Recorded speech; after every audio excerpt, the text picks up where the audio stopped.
It's my life. Lazy. It's my life. I got dirty. It's my life. And welcome back to Collect 'Em All or Die Trying, the Spoiler Room, Comic Cliff Notes. And we're back with Something's Killing the Children, The Angel of Archer's Peak, Part 2. And man, before we even get things started, go and check out my man Frank at coffeeandacomic.com, because you can get all the David Mack packs you can, or even comics. And you can use my special discount, Collect 'Em All, for 10% off. Go and check it out. And we're back with issue 2, and we're being introduced to a new character named Tommy, who's not too happy about waking up in the morning.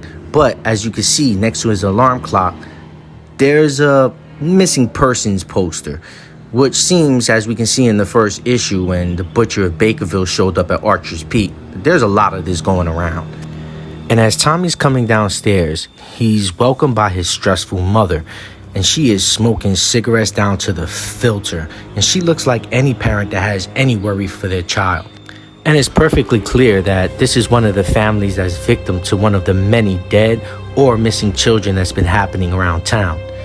And now Tommy's trying to rush out the door and avoid his mom. But like anybody in a situation like this, I'm pretty sure he's trying to look for a distraction. And I'm pretty sure that the look on his mom's face is a constant reminder of what they're going through. But before Tommy could get to the door, he stopped by his mom, who's very adamant that Tommy take a stack of papers for the cars in the parking lot. And Tommy doesn't really want to, because they warned him before that him doing this only upsets and makes the customers very awkward. But Tommy does it anyway out of sympathy for his mom and what she's going through, because she says it, just do it. It'll make me feel better, like nobody else in town is doing anything anyway. And Tommy asks her if she's heard from the sheriff or his dad. And she says nobody's telling her anything. And she thinks that her daughter's dead and nobody's telling her a thing. But sympathetically, Tommy puts his hand on her shoulders and gives her a little bit of comfort and says, we're gonna find her. And she kind of shrugs it off like, you don't believe that, but I understand that you're trying to make me feel better. Tommy heads for the door and heads outside. And when Tommy gets outside, he stops and takes a deep breath and refocuses before he could start his day. Because I could only imagine the weight of the world on Tommy's shoulders. And ladies and gentlemen, this is the classic horror movie scene. Because as Tommy's walking to the car, he hears an indistinguishable sound. And he does the famous, hello? Is anybody there? And this is where I turn into that one guy in the theater that everybody hates. Because I'm like, run, Tommy, run. Run for your life. Forget about your mom. She's already dead on the inside. Let me stop. And right in front of Tommy is this big, grotesque-looking creature. And it's drooling blood like it just feasted for days.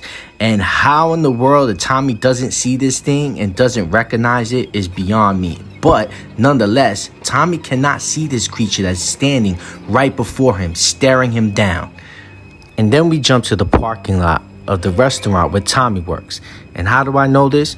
Because Tommy has successfully did what his mom wanted him to do, because every car in that parking lot has a missing child's poster. And now we finally get a glimpse of James and the Butcher of Bakersville, and they're headed towards Applebeans, or Applebeans. I don't know. I mean, did I just experience a Mandela effect? Anyway, as she gets into the restaurant, the Butcher and Tommy come face to face. And in this whole interaction, it seems like the Butcher is looking for a place to lay low, or a place to set up a base of operations, somewhere she can work out of. And at first, Tommy really doesn't get this, but she explains to him, hey, if I say this booth over here is my booth and I leave my stuff there, would there be a problem? And I'll give you $50 a day, right in your pocket, and I'll order stuff and tip. Deal? And Tommy's like, well, there's another manager on Thursdays. So she's like, I'll stay clear of Thursdays. Deal? And Tommy says, deal. And as they go to sit down at the booth, the first thing James says is the first thing that popped into my head. Like, that's a lot of money. How are you going to pull out money from your bag like that? It's like, who funds this escapade? But she shrugs it off and says, you don't talk about that. you have to keep it mysterious. And James is like, yeah, you like being mysterious. Yeah, I do like being mysterious. And as she's emptying out her bag, she pulls out that octopus stuffed doll that she was getting awfully comfortable with back on the bus in issue 1. And I know there's more to this doll than meets the eye. And James is quick to question it. Why the octopus? And she responds really quick. Don't ask about the octopus. That's off limits. And James is clear that he doesn't want to know what this octopus is and why she keeps it with her. And as the butcher is emptying out her bag, James is fixated on one picture. And Butcher asks him if that's his friend. And James goes on to tell her that he's the one, that I'm always wishing that all of this was just a dream. Like, I know my other friends are dead, and I miss them. And I know they're dead. But Carl, and the butcher knows that he really misses him and asks him, were y'all more than friends? And James' response is, he didn't think so. And apologetically, the butcher says, that's okay. And James goes on to ask her, why are we really here? And the butcher's response is, because these kinds of places are all going out of business in a few years. And for the most part, nobody goes to them anyway. And they've got really big tables, because she pulls out a humongous map and lays it flat out on the table. And it looks like something out of Goonies with a bunch of X's on it. And we finally get approached by the waitress and finally get confirmation that the name of the restaurant is Applebeans. Why Applebeans? I don't know. And the waitress asks if they want to try a sampler. But the butcher turns and looks at her with this disdain look, like she's possessed by a demon and she hasn't slept in years. She orders a beer and coffee because what else would she order but a beer and coffee? And then James tries to take advantage and order himself a beer.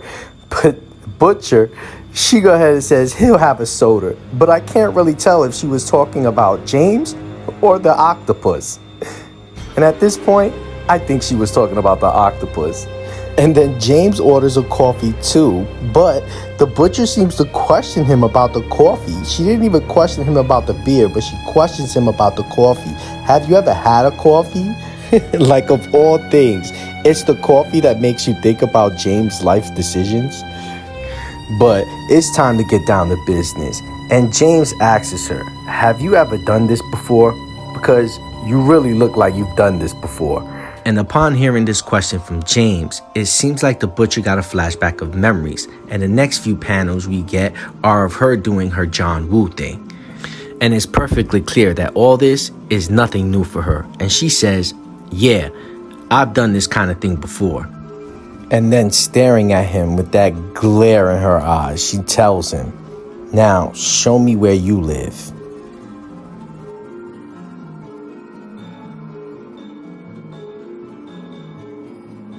And then we go to the bar where the waitress and Tommy is. And the waitress proceeds to tell Tommy, hey, you know who that is over there?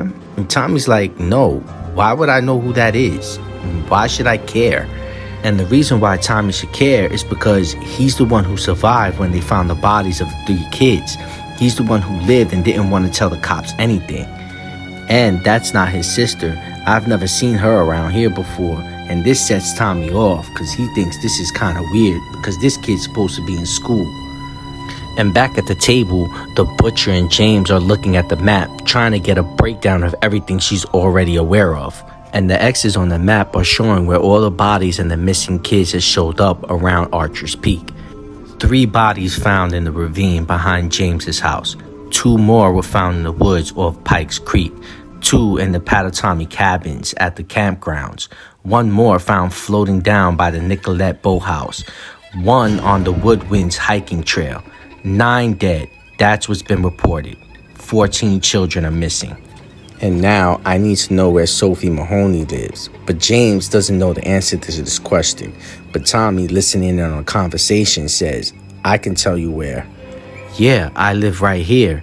And the butcher looks up and asks if he's related. And he says, Sophie, yeah, I'm her brother.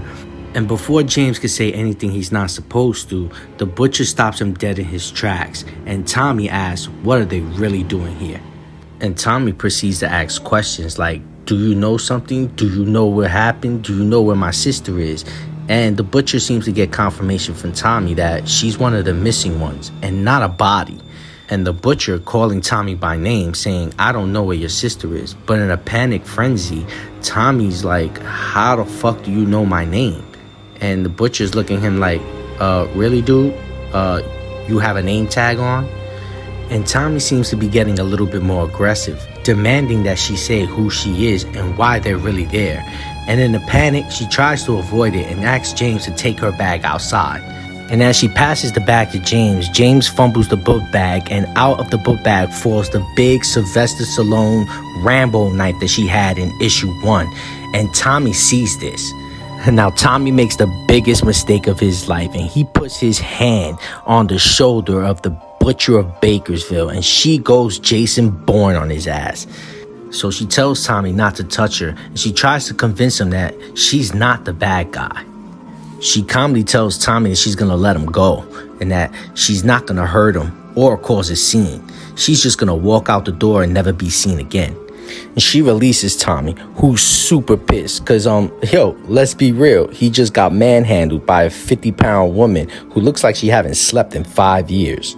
And James, pissed off, throws the $50 bill at the butcher and tells him to leave. Meanwhile, at the door, the waitress Tam is talking to James and asking him if they're involved in some kind of Satan cult and if they cut people's heads off and do weird shit with them.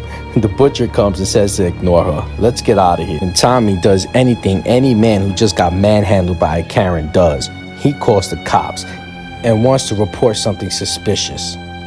Now, upon leaving the restaurant, James wants to know what's the next course of action in monster hunting, and the butcher tells him the next step is you going home.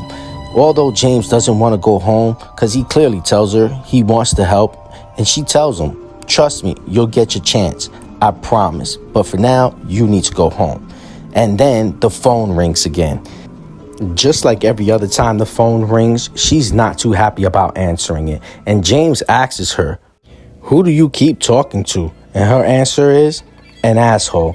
She's clearly not too fond of whoever's on the other end of that line, and I can't wait to see who it is. Now, the butcher finally gets back to her hotel, and she's met with the receptionist, who said she had a call, and she seemed pretty fond that she missed the call. And like everybody else, she seems like a walking bag of trouble, because that's exactly what the receptionist says. Look, I don't want any trouble. As she replies, me neither. And as she gets to the room, the first thing she does is unbag the stuffed doll. And this is where things get weird, because she starts talking. And there's obviously nobody else in the room with her. But what she has to say, and who she's saying it to, is downright disturbing. And she goes on to say, you saw the map. It's a Class E7. There are still kids missing, so it's stashing its food somewhere. There are probably caves off the lake. I need to know what kind of thing it is before I go looking for it. And it's probably going to be a few days before I can do that. So I need you to think on it. In the meanwhile, do you understand? And finally, the stuffed doll actually replies, and it says, yes, the thing talks. This thing talks. And this girl just can't stop getting people to call the cops on her, because that's exactly what the receptionist did. He went and called the sheriff, and he tells the sheriff, I want her out. There's some weird shit going on in there. And the sheriff says, I'm on it. Just give me a chance. And as the sheriff approaches the door, he sees a weird tentacle silhouette shining from the light underneath the door. And he's taken aback, like, what in the Sam hell is this? And right before he could get his focus, as he rubs his eyes, the silhouette is gone. He can't see it. It's not there. And he's confused. So the sheriff knocks on the door with the classic, police, open up. I don't know what you've got going on in there, man, but I don't want any funny business. And as the butcher of Bakersville opens the door, I could just picture the image in my head as she opens the door, and in a nice, sarcastic, slow voice, she says, nothing funny going on in here, officer. What seems to be the problem? And just behind her is the octopus stuffed doll sitting at the edge of the bed, and it's emanating a golden bright glow, and out of it, it's manifesting some type of spirit or entity, and it's just standing behind her, looking disturbing as hell. And that's it, folks. Something's Killing the Children, The Angel of Archer's Peak Part 2 comes to a close. And please, hit up in the comments. Tell me what you think about this issue, and we can discuss it. I'll comment back. We can go back and forth, because I'm stoked for this. I hope you're stoked for this. Stay tuned for the next one. It's my life.